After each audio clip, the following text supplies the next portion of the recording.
இப்போ எங்கள் கிளாஸ்லேயும் அதே மாதிரி தான் நடக்குது. என்ன சீமான் பெரிய ஆளா, சீமான் என்ன அதுவா இதுவா, அவங்கக்கிட்ட நான் வந்து பேச்சே வச்சுக்கிறது விஷயம். அதாவது இளம் தமிழ் தேசியவாதி ஒரு 100 புத்தகத்தை படிக்கணும்னு ஒரு வரையறை இருக்குது. அது சீமான் மாமா வந்து ஒரு வரையறையை கொடுத்துருக்காங்க. அப்போ ஒரு சீமான் அவர்களோட பேச்சு கேட்டதுக்கு ஒரு 100 புத்தகம் படித்ததுக்கு சமம். படத்தில் இருக்கிறவெல்லாம் திரையில் இருக்கிறவன் தரையில் வரமாட்டான். தரையில் சீமான் என்ன திரையில் தானே இருந்தார் அப்படின்னு கேட்கலாம். திரையில் சீமான் இருந்தார், அதிகமாக சிறையில் இருந்திருக்கார்.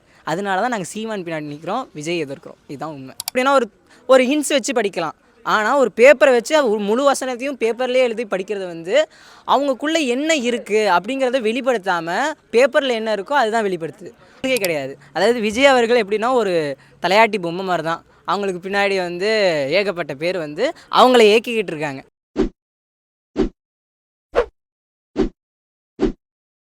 வணக்கம். உங்களுடைய வயது எத்தனை? என்ன காரணத்திற்காக நாம் தமிழர் கட்சியில் பயணிக்கிறீங்க? எனது வயது வந்து 15. நான் 10ஆம் வகுப்பு படிக்கிறேன். நாம் தமிழர் கட்சியில் ஏன் பயணிக்கிறீங்க அப்படின்னு கேள்வினா, இப்போ இங்கே இருக்கிற அரசியல் தலைவர் எல்லாருமே ஒரு 50 வருஷமாக எப்படி வந்து ஆட்சி தந்தாங்க, எப்படிலாம் நம்மளுக்கு வந்து இது பண்ணாங்க, ஆட்சியை கொடுத்தாங்க அப்படிங்கிறது பார்த்தோம்.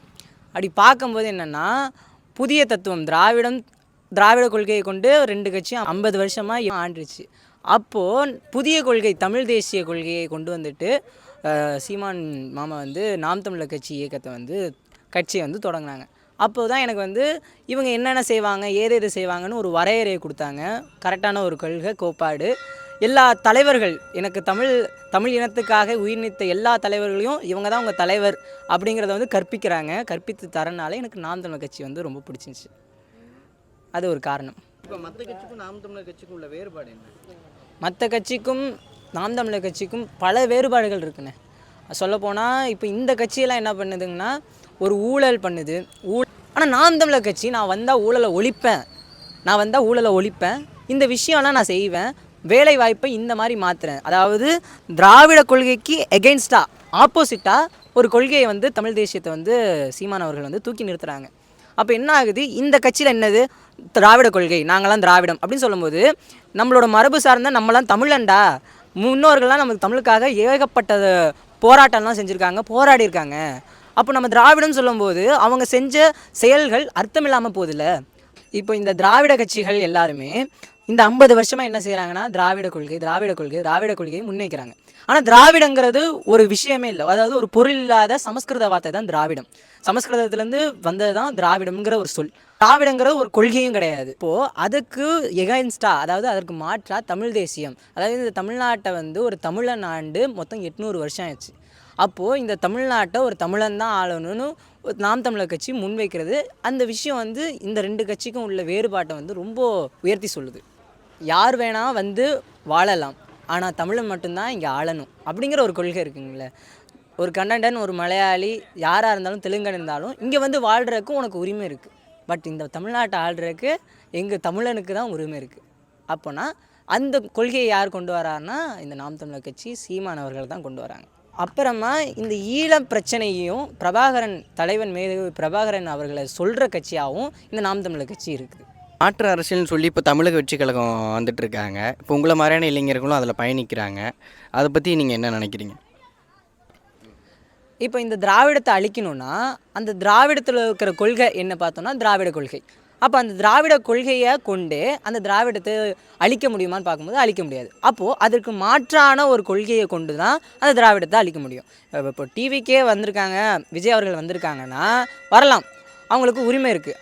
ஆனால் ஒரு கரெக்டான கொள்கை, ஒரு கரெக்டான கோட்பாடு, ஒரு நல்ல இதெல்லாம் உங்களுக்கு செய்வேன், திராவிடத்தை அழிக்கிறதுக்கு இதெல்லாம் திட்டம் இருக்குது, உங்களை வந்து நல்லா வாழ்கிறதுக்கு இந்த மாதிரி திட்டம்லாம் இருக்குது, உங்களை நல்லா ஆட்சி செய்கிறதுக்கு இந்த மாதிரி திட்டம்லாம் இருக்குது, வேலைவாய்ப்புக்கு இந்த திட்டம் இருக்குது.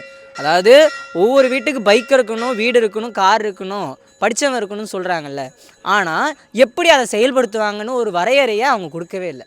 அதனால தான் விமர்சனம் பண்ணுறது. அதனால தான் இப்போ அதே ஒரு வரையறையை கொடுத்துச்சுன்னா டிவிக்கு அவங்கள வந்து ஆதரிக்கிறதுக்கு நிறைய சான்சஸ் இருக்குது, நிறையா இதுவும் இருக்குது. பட் அவங்க கொடுக்கல, அதனால நாங்கள் வந்து எதிர்க்கிறோம். அவங்க இப்போ தரக்குறைவாக வந்து மற்ற கட்சிகள்லாம் விமர்சிக்கிறாங்க, நாம் தமிழர் கட்சியை விமர்சிக்கிறாங்க. அதை பற்றி என்ன நினைக்கிறீங்க? இப்போ உங்கள் வயதில் உங்களுடைய நண்பர்கள்லாம் வந்து கிளாஸில் இருப்பாங்க, உள்ளவங்க, கண்டிப்பாக அவங்களாம் என்ன சொல்கிறாங்க?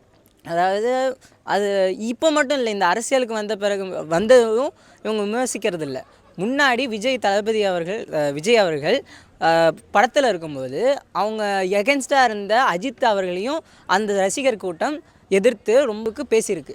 அப்போ அரசியலுக்கு வந்து அதே செயலை பண்ணுது. அது வந்து ஒரு அநாகரிகமான ஒரு விஷயம். ஒருத்தன் கேள்வி எழுப்புறான்னா அதுக்கு பதில் சொல்லணும். அது கேள்வி கேட்கறதுக்கு பதிலாக அவனை வந்து தரக்குறைவாக பேசுகிறது வந்து நாகரிகமற்ற ஒரு அரசியலை வந்து இவங்க முன்னெடுக்கிறாங்க. இப்போ எங்கள் கிளாஸ்லேயும் அதே மாதிரி தான் நடக்குது. என்ன சீமான் பெரிய ஆளா, சீமான் என்ன அதுவா இதுவா, அவங்கக்கிட்ட நான் வந்து பேச்சே வச்சுக்கிறது கிடையாது. அவங்களுக்கு அந்த கற்பித்தல் அவங்களுக்கு கொடுக்கல, அதான் உண்மை.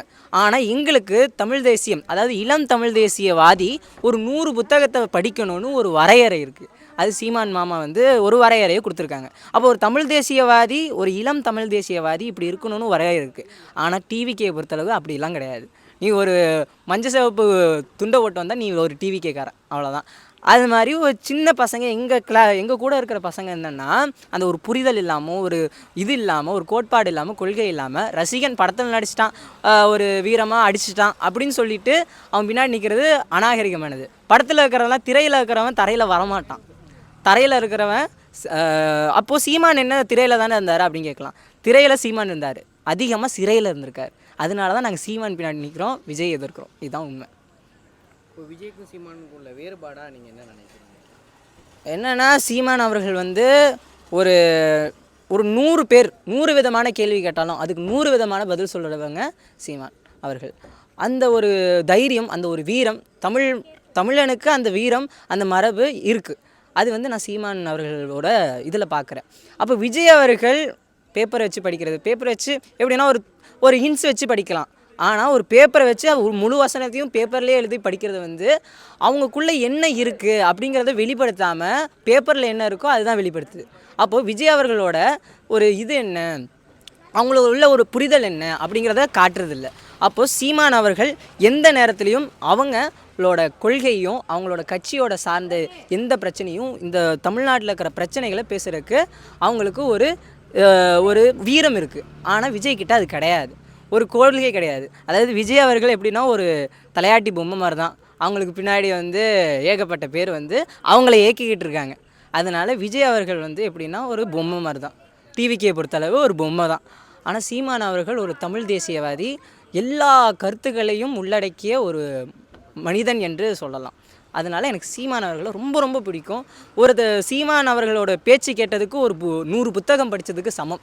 அந்தளவுக்கு கருத்துக்களை வந்து கொட்டுவாங்க. அதிக பெரியாரை பற்றி பேசுவாங்க. பெரியார்னா நம்ம தமிழ் தாய்க்காக உயிர் நீத்த பெரியார்கள் பற்றி ரொம்ப பேசுவாங்க. அது எனக்கு ரொம்ப பிடிச்ச விஷயம். இந்த நீர் வளம், காடு வளம், நிலவளம், இதை பற்றி நிறைய விஷயம் சீமான் அவர்கள் வந்து அவங்க புரிஞ்சுக்கிட்டது. இந்த இப்போ இருக்கிற சூழ்நிலை அப்போ எப்படி இருக்கும், வருங்காலத்தில் எப்படி இருக்கும், அதை ஏன் மாற்றுது, அதுக்கு நம்மளுக்கு ஒரு காரணத்தை வந்து கரெக்டாக சொல்லுவார், அதை வந்து எடுத்துரைப்பார். ஆனால் விஜயால் அதெல்லாம் முடியாது. ஏன்னா விஜய்க்கு அது தெரியாது.